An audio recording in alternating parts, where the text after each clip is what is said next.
Ça veut une dire mesure quoi, de faire bon des sens. enfants français? Eh ben, c'est-à-dire C'est faire quoi, des ça? enfants qui sont élevés dans la culture française, Oui. qui aiment cette nation Pas et des cette enfants de patrie. race blanche, Et qui sont... rassurez-nous. Non, non, non, absolument Ah bon? pas. Non, non, absolument pas. C'est simplement, si vous voulez, faire des générations qui sont les récepteurs, les héritiers de cette belle culture qui est la nôtre et qui vont pouvoir à leur tour la Vous transférer croyez pour pas que les l'avenir. Français ont envie de ça? Ah bah je crois malheureusement que de moins Nous en ne moins faisons de plus Français. d'enfants français. Bah, au vu de Mais les la Français façon... font des enfants français, Je pense non? qu'au vu de... Si vous voulez, la nationalité... J'ai pas très bien compris. Ça n'est pas qu'un bout de papier. Non, mais ça, on Voilà. est d'accord. mais- C'est aussi une nationalité de cœur, c'est aussi de l'affect.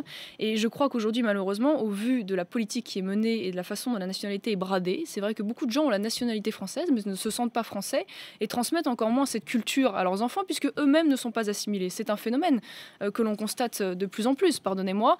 Et je crois qu'elle a voulu, par là, expliquer qu'il était important, pour défendre notre culture et notre nation, et de repartir dans ce système d'assimilation et de faire en sorte que nos enfants soient les héritiers de cette culture et de cette civilisation. Bien, Marion Maréchal Le Pen, puisqu'on parle de la famille, cette loi sur la famille, vous êtes députée. Scandaleux. Oui, j'ai Alors, déposé d'ailleurs un certain nombre d'amendements de suppression. Qu'est-ce qui est scandaleux? On passe en fait simplement du statut de la famille biologique à la famille sociale. C'est-à-dire que maintenant, on va donner un mandat d'autorité parentale, allant d'ailleurs parfois jusqu'à des actes importants relatifs.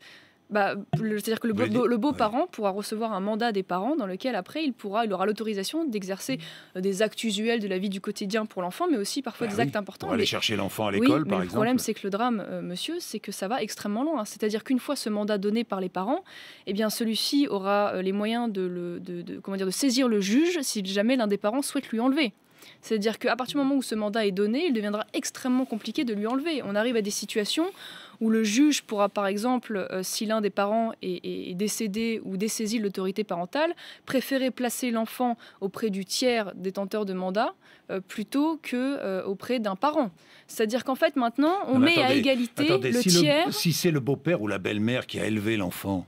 Pardon, ah oui, d'accord, donc vous trouvez ça normal qu'un enfant soit placé... Si c'est lui qui lui a donné tout son amour, est-ce que c'est pas normal qu'il ait un statut? Ça n'est pas son père et ça n'est pas sa mère. Non, mais c'est devenu, par amour, par affection, son père ou sa mère. Pas nécessairement déjà, et j'estime que non, le tiers n'a pas à être au même niveau que les parents. Pardonnez-moi, un père et une mère, ça n'est pas un beau-père. Non, je ne crois pas. Conservateur, absolument conservateur. Non, je crois pas. Vous savez que je crois qu'au-delà des temps, des générations et des idéologies, papa, maman reste papa, maman et resteront toujours papa, maman.